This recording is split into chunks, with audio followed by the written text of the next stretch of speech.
Prince Harry has slammed lie peddlers during a surprise appearance at the British GQ Men of the Year Awards. Yeah, he took aim at those spreading mass-scale misinformation for fuelling vaccine hesitancy before recognising the heroes behind the pandemic.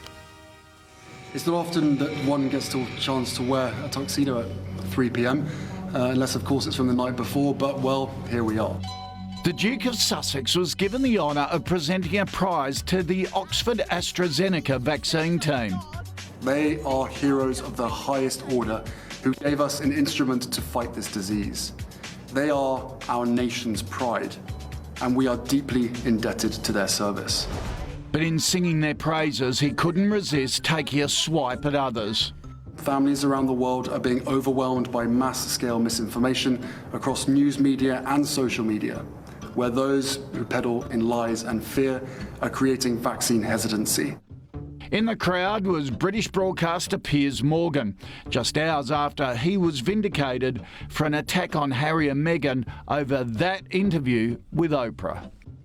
I'm sorry, I don't believe a word she says.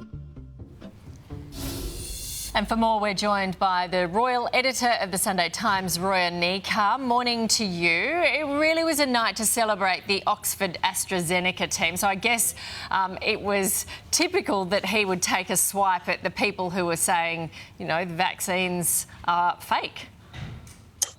I think the key message Harry was trying to hammer home there, which I think he managed, despite the aside about the media, was about promoting, you know, vaccine uptake, which members of the royal family actually here have been doing a lot of. The Queen let it be known she'd be vaccinated.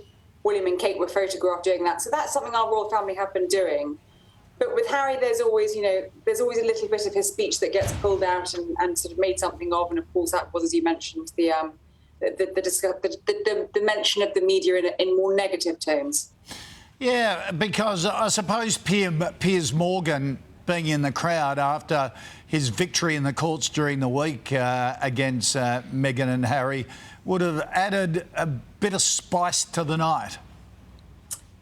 Well, I think it probably added a bit of spice to the night and the photographs. I think Harry would have probably pre-recorded that message that we saw last night at the GQ Awards before we had that ruling from Ofcom that Piers Morgan was cleared from that. But I think, you know, the fact that Harry made those comments about, you know, misinformation in the media, the fact that Piers Morgan had just in a very high-profile case over here been cleared by our broadcasting regulator, which I don't think would have gone down that well across the pond, certainly gave it a little edge.